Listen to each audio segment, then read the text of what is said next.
Okay, so we don't really have a Bible study today, as I mentioned, but I just want to share what's been going on with me lately, uh, and me and my family, that is.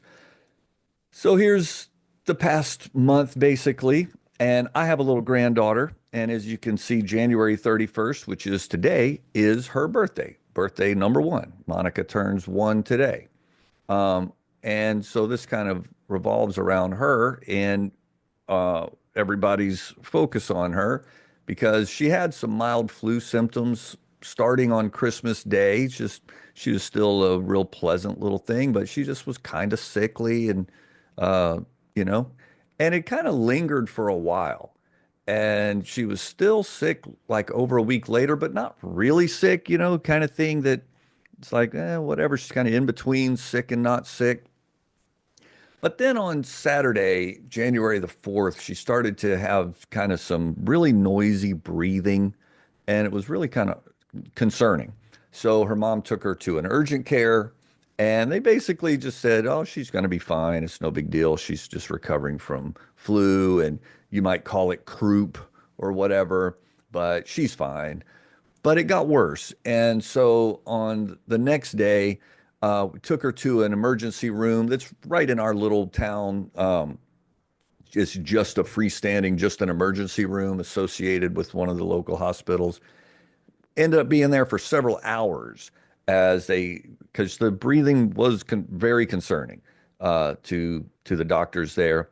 So they have these breathing treatments that they do with this gas mask kind of a thing that seemed to help, but it was like torture for her. She hated it, and it was like had to hold her down, and this is really traumatic to her mom and her dad. Her dad maybe even more so. He's just like he just really bothers him to see her going through things, and so we were there to help and do whatever we could, and spent a few hours there.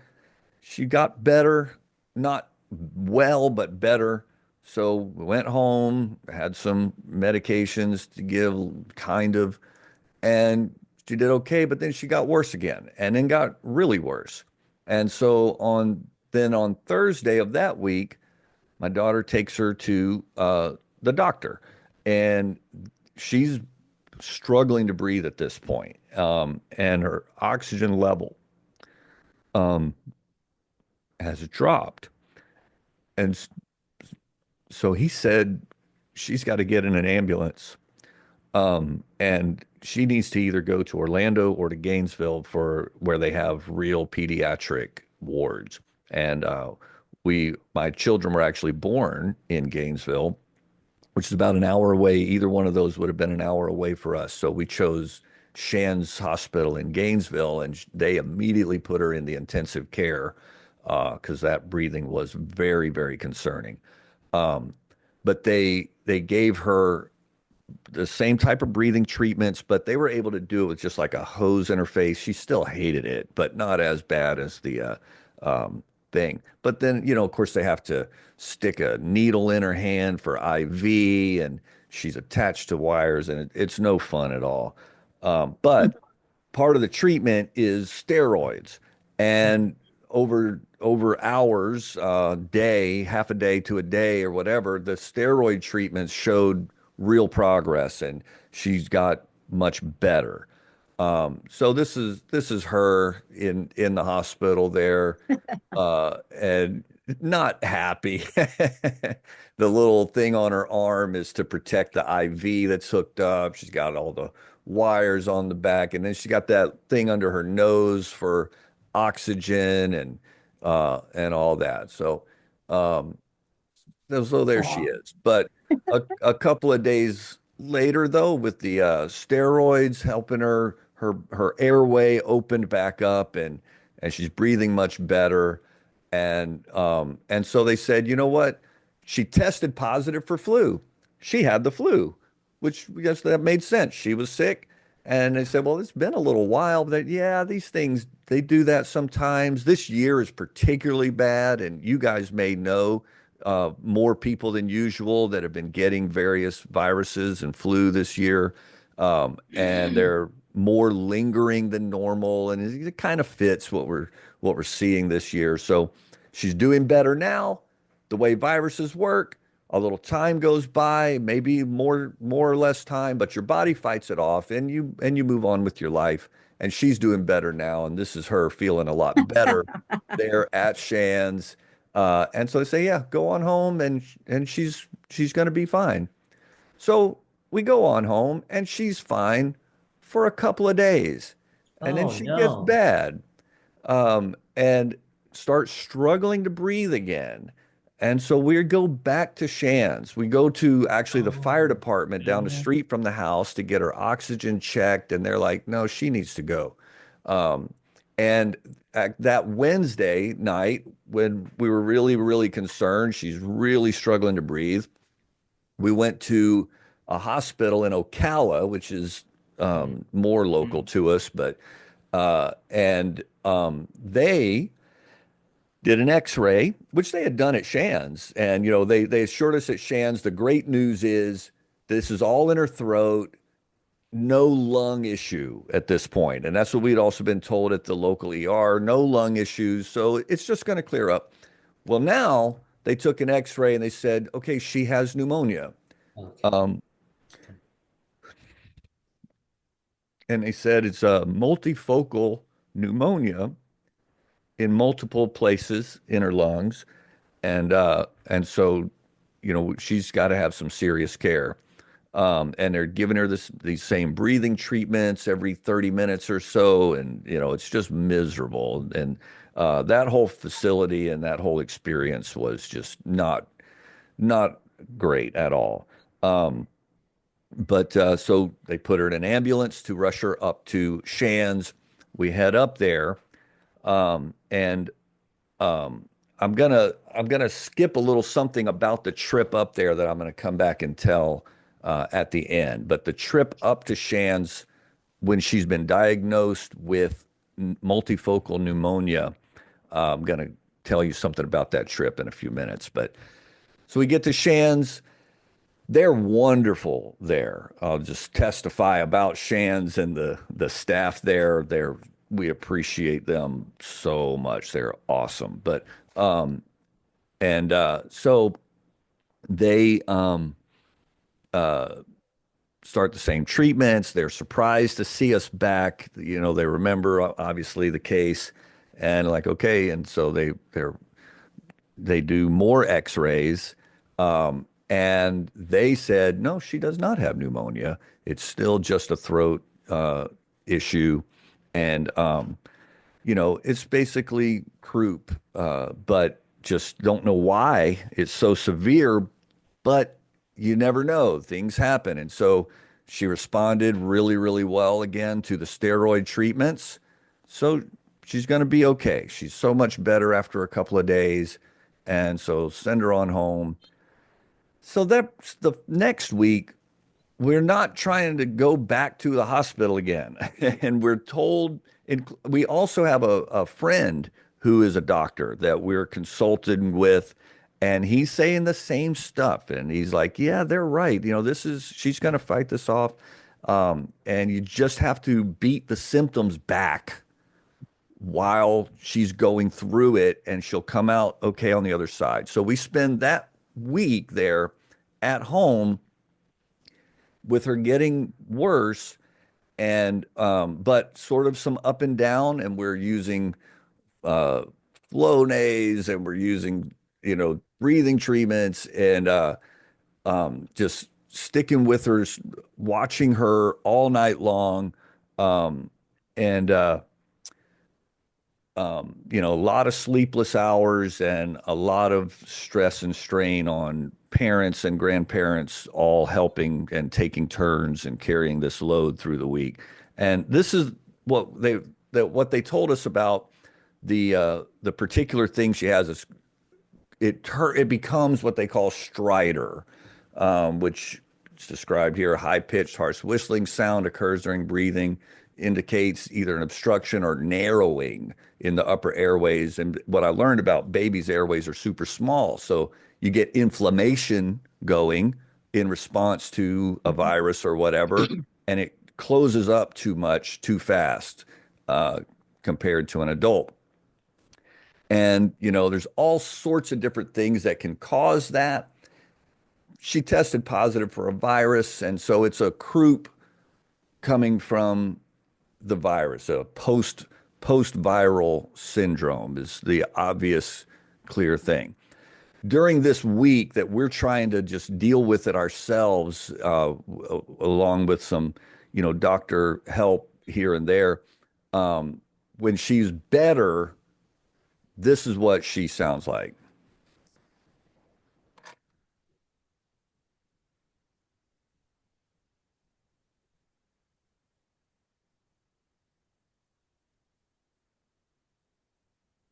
So that's the good version. She's doing pretty good right here.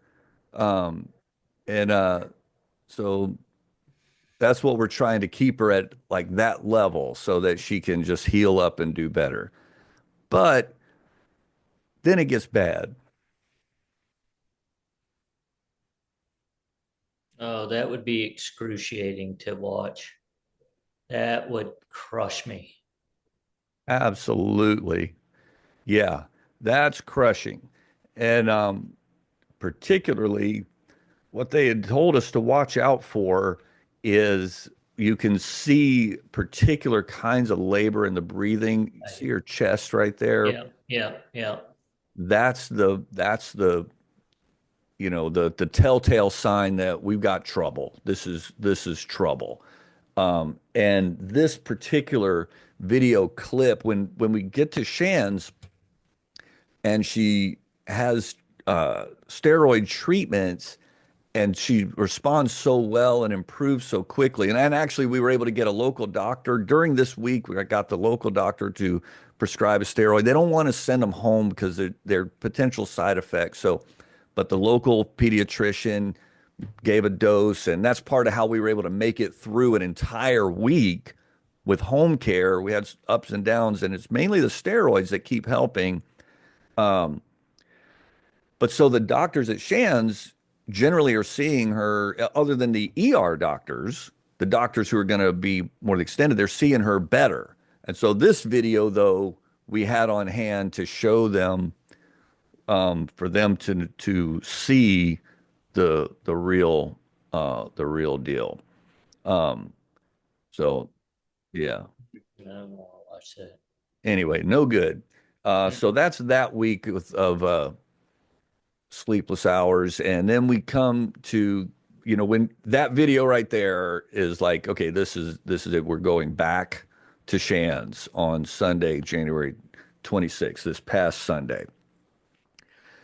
Oh, and I should mention that in the second visit to Shands, they did a scope. Um, and they did one that you can do without putting someone under because it's flexible. But because it's flexible, it can go down the throat, but it can only go down above the voice box. And they just said, well, we'll take a look around. Everything looks good. Yeah. So that just kind of reinforces our concept that it's a post-viral thing that she's fighting off and she'll fight it off. Just probably need just a couple more days. Um, but now that we're back again, then they're like, okay, there's something going on here that's different. That's a bigger deal. And so they did a scope on Wednesday, day before yesterday, that is rigid so that it can go deeper down the throat, but you can't do that without putting someone completely under anesthesia. So it's a Mhm. surgical procedure, um, and that's particularly dangerous for Right, babies. right. Um, yeah. So, but they have to figure out what's going on, and that's the next step to figure it out. So Yeah. they managed to schedule that for Wednesday, and meanwhile, for both of these scopes, she can't eat. And so while we're in the second visit to Shan, she actually had 22 hours that she was not allowed to eat. Oh, Um, wow. and so that was a lot of fun trying to help her, be happy and deal with life without Could getting she could to. she drink? Well, she had no, she could not drink, but she had The IV. IV fluids. She was nourished, but that's not the same as filling your belly. Um, and particularly obviously babies, this is part of the, I mean, for all of us, it's part of the enjoyment of life is eating what we do it's recreational almost. Um, but yeah, so and so she had another, but this one was better for in that case because the last one, it was like, oh, we're going to do it as soon as we can, but it ended up being like 12 hours later than hoped. This one on Wednesday, they scheduled for like noon. And so the not eating thing worked out better. It was from like 2 a.m. to noon. And they put her under and uh and went in with the scope. Now that morning, um, I woke up about three, um, just very disturbed and concerned. And we had the first two stints, I got a cheap hotel room a mile from the hospital, and we had to go back and forth to and whatever. For this one, we managed to get a little apartment a mile from the hospital, much more comfortable. But we uh, got a really really great deal. And it had a little like a club room downstairs, a little gathering room. I went down and got in there and used that as my prayer room and just spent time early Wednesday morning praying for the doctors and for everybody and everything related to that procedure because that's scary, dangerous stuff. Um, so they went in with the scope, and I left out a part of the story.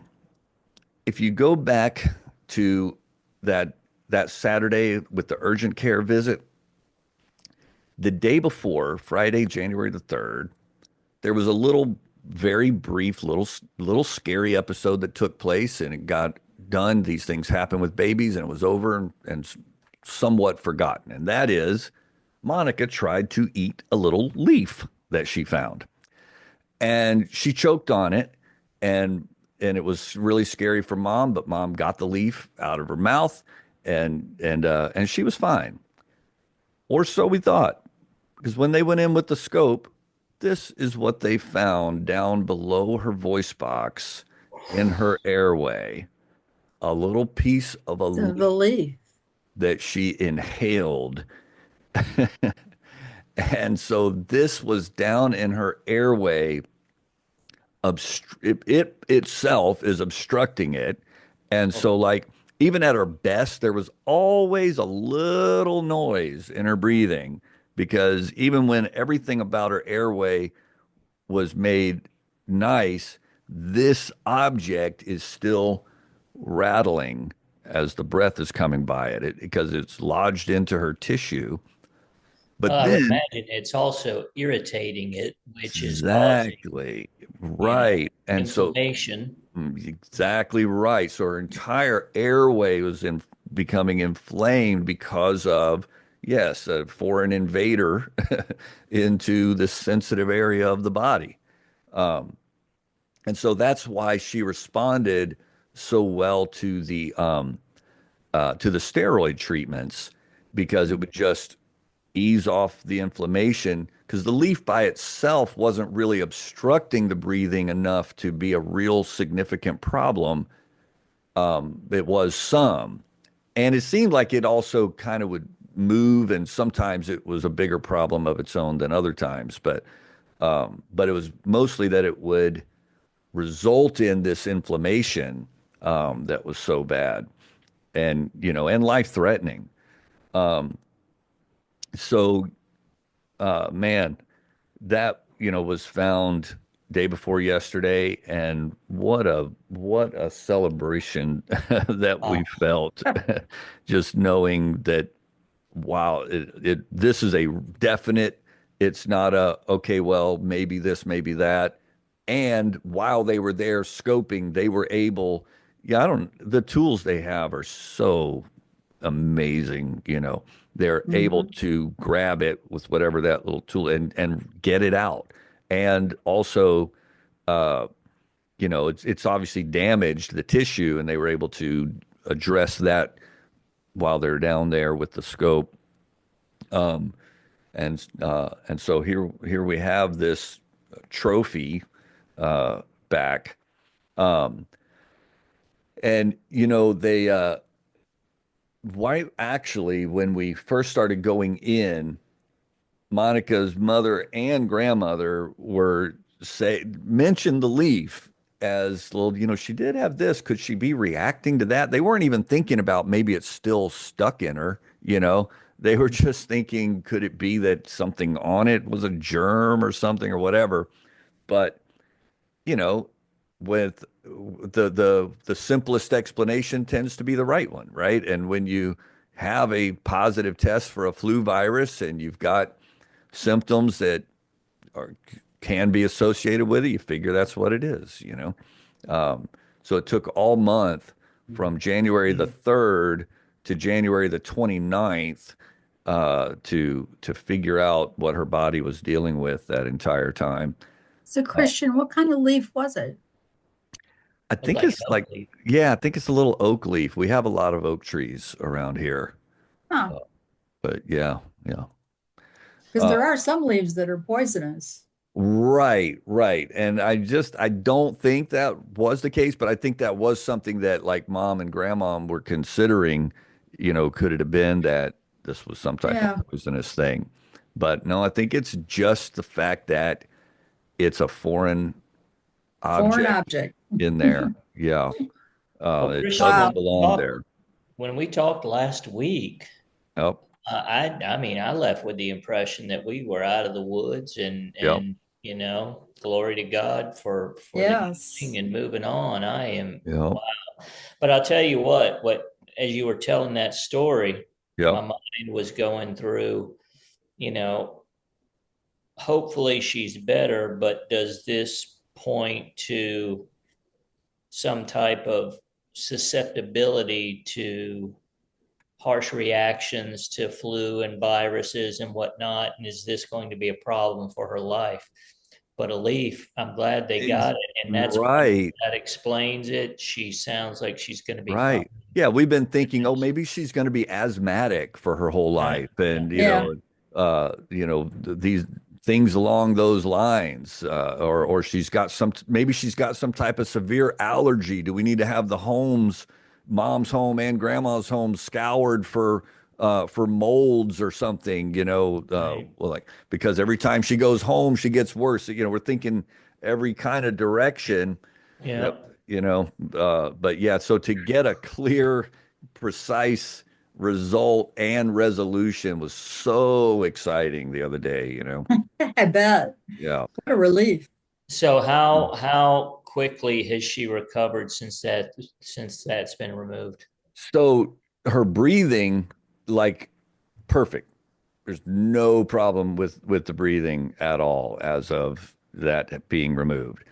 She's now it taken a like she's not quite back to herself as of this morning, but she's Yeah. getting pretty close, you know, because like you go under full anesthesia Yeah. at 12 months old, Yeah. and that takes a while to get out of the system. So it's like, Yeah.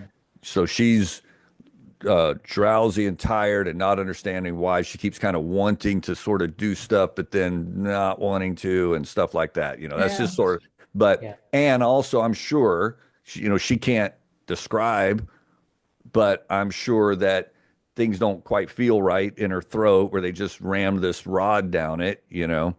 Um, but as of this morning, she seemed to feel significantly better than yesterday, and looks like she's just going to be doing great Wow. uh, That's awesome. from here. Well, I don't know if you guys are keeping a scrapbook for her, but you definitely ought to put that leaf in there and this Yeah, calendar in there. yeah, absolutely, absolutely. Well, I want to share like particular testimony about just how God cares for us. And, the Bible tells us in Hebrews 4 that he is touched with the feeling of our infirmities. And when we're going through, whether we're going through a physical illness or whether we're just going through an ordeal of any kind, God is touched, and can be touched. And we should always take our ordeals to the Lord and touch him with our ordeals. I always say, never let a tear go to waste. If you're going to cry, cry before the Lord.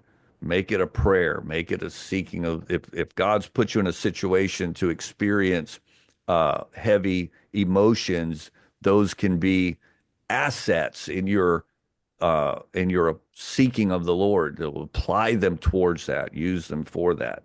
Um, and anyway, so we had just powerful prayer times throughout this, and just senses and indications and just little things just saying, oh, well, God knows what's going on and God's taking care of it. Things like um Danae, was supposed to speak at a thing and normally doesn't get her thoughts together until like the day of, but for some reason she felt like, oh, it's all just this is cool. All my notes just kind of came together for me a day and a half ahead of time.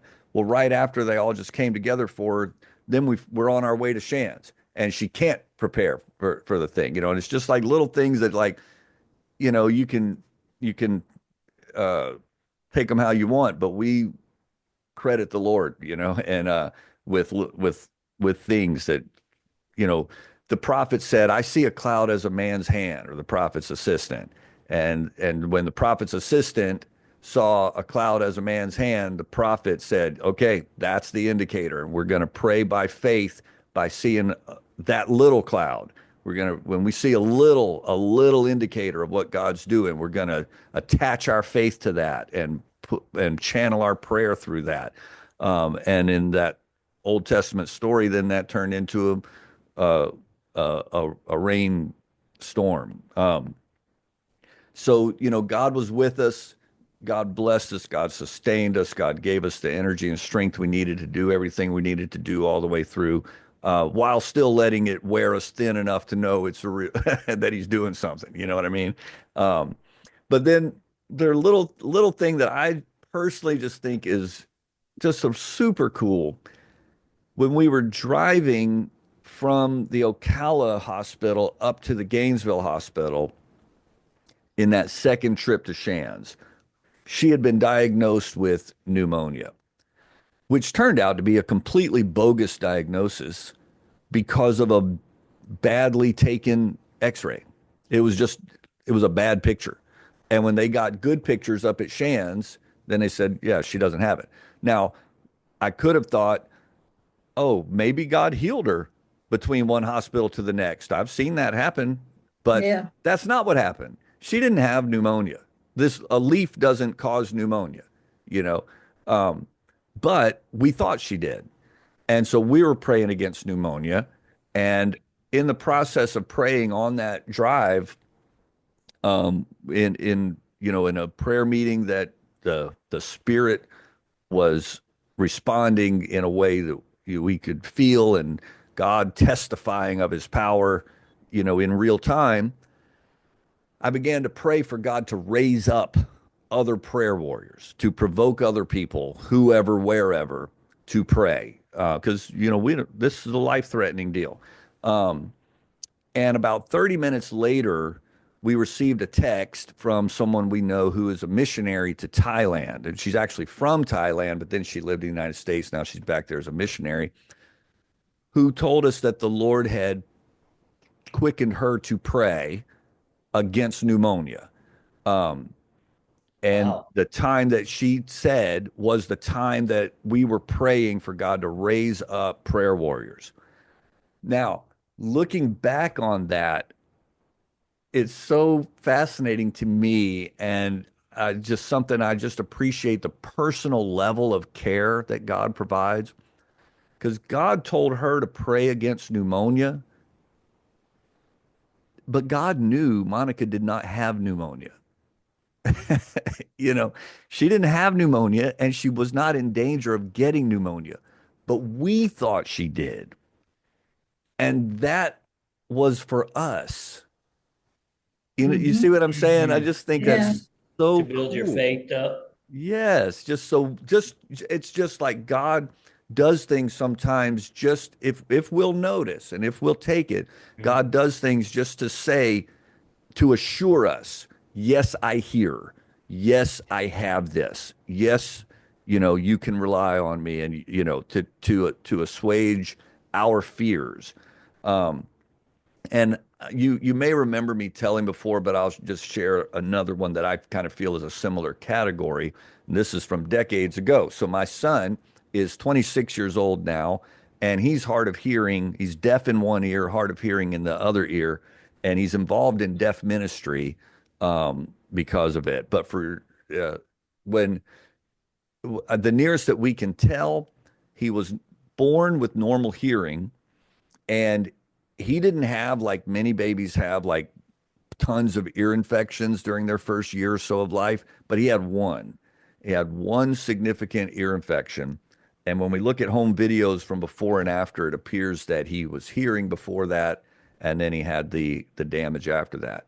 Um, well, the way that went down, he started being a little fussy, just a little fussy on a morning that we had a flight to Pennsylvania. And so mom took him to an emergency room to see what we needed to do. And the doctor said, it looks like he might be, just beginning to develop a little ear infection. Here's a prescription, but you're fine. Go ahead and fly to Pennsylvania. It's not a problem. He's going to be Mhm. fine. Um, and you don't even need to rush. You can get the prescription filled when you get there. No big deal. So we that's what we did. We flew, but he got worse and worse. And, a plane is not a good place for ear discomfort. Uh, No. and so he was really, really in pain, and it got worse pretty quickly. And when we got to Pennsylvania, where we were going was like way out away from everything in a little bitty village called Dutch Hill, which is outside of what they say is the smallest city in the United States, called Parker, Pennsylvania. The nearest city that would have a Walmart is Clarion, Pennsylvania, 30 minutes away. And this is before cell phones. So we drive all the way to the place, and the phone there is not even a digital phone, it's an old rotary phone.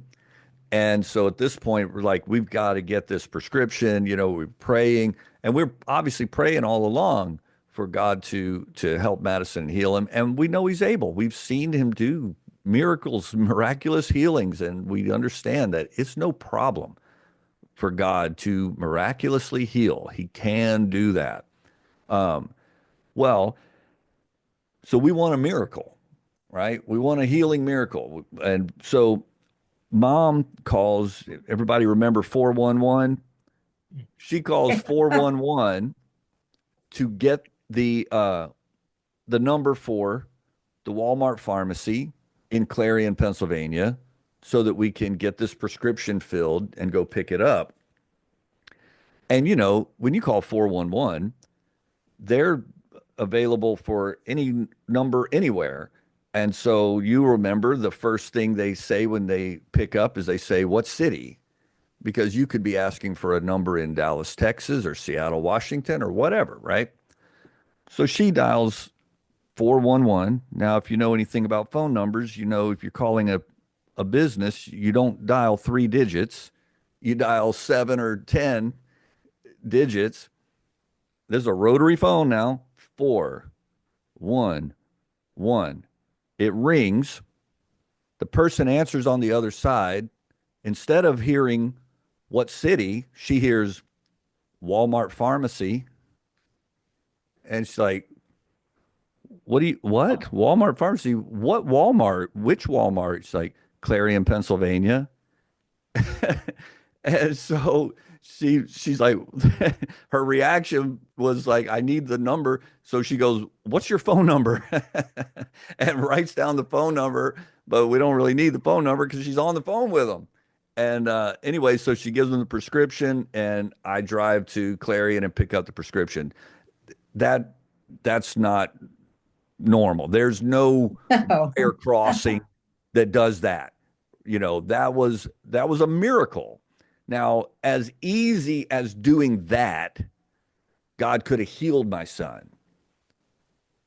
But God had plans for my son that involve hearing loss.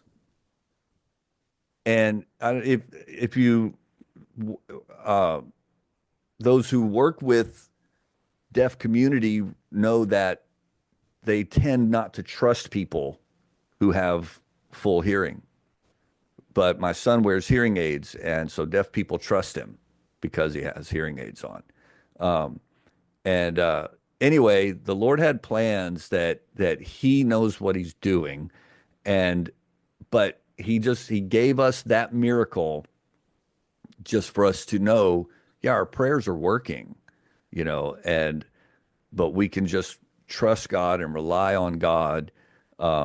And so anyway, so those are just my testimonies of God just giving really, really personal care in the process of distressing situations. And I just want to encourage exercising faith, and I want to encourage understanding that faith is trusting God. And at one time, I kind of misunderstood how to exercise faith. And I thought of, well, if real faith and trust means just leave it alone and, because you just trust. No, faith means believing enough to pray about it, believing enough to fight in the spirit, believing that it works, believing that prayer works, believing that God hears prayer.